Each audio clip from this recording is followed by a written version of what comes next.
Hi there guys, and welcome to this episode of All Monsters Go to Space.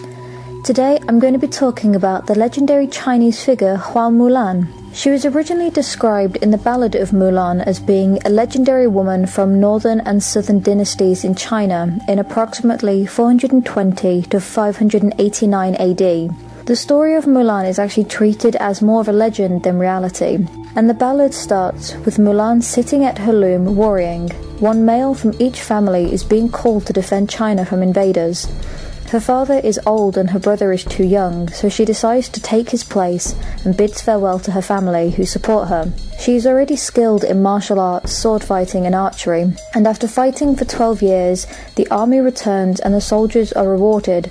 Mulan turns down the reward and asks only for a swift horse. She returns home to a welcoming family, puts on her old clothes and meets with her comrades. The men are shocked to realise she's actually a woman, but it doesn't change their views of her or their bond of camaraderie.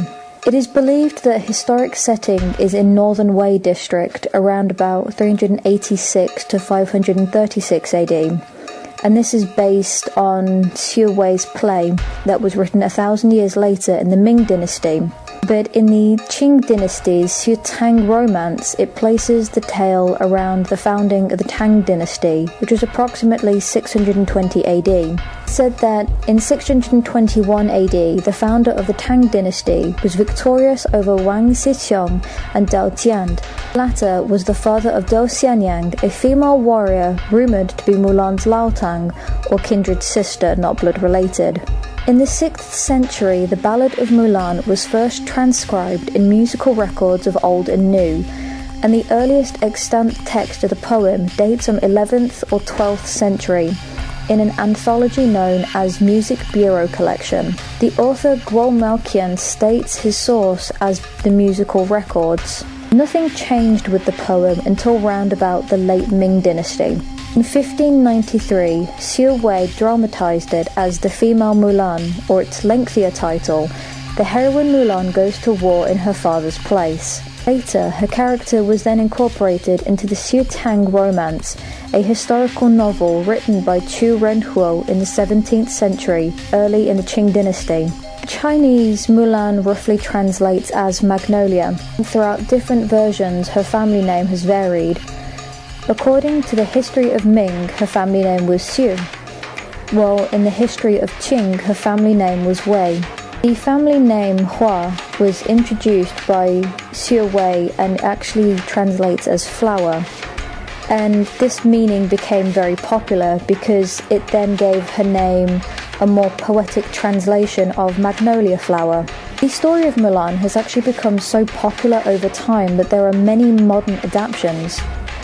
In 1917, there was a play called Mulan Joins the Army, a silent film, and an unsuccessful film in 1928 of the same name. There was an opera film in 1964 called Lady General Hua Mulan, and a Chinese opera adaptation in 1994 called The Saga of Mulan. In 1998, the Burbank Film in Australia produced Mulan, and Disney brought out their probably the most famous version in the same year, with a sequel in 2004. Also in the year of 1998, the Hang Yin Animation Studio created The Secret of Mulan with anthropomorphic animals. In 2013, the Hong Kong Dance Company produced The Legend of Mulan, and in 2009 there was a live-action film.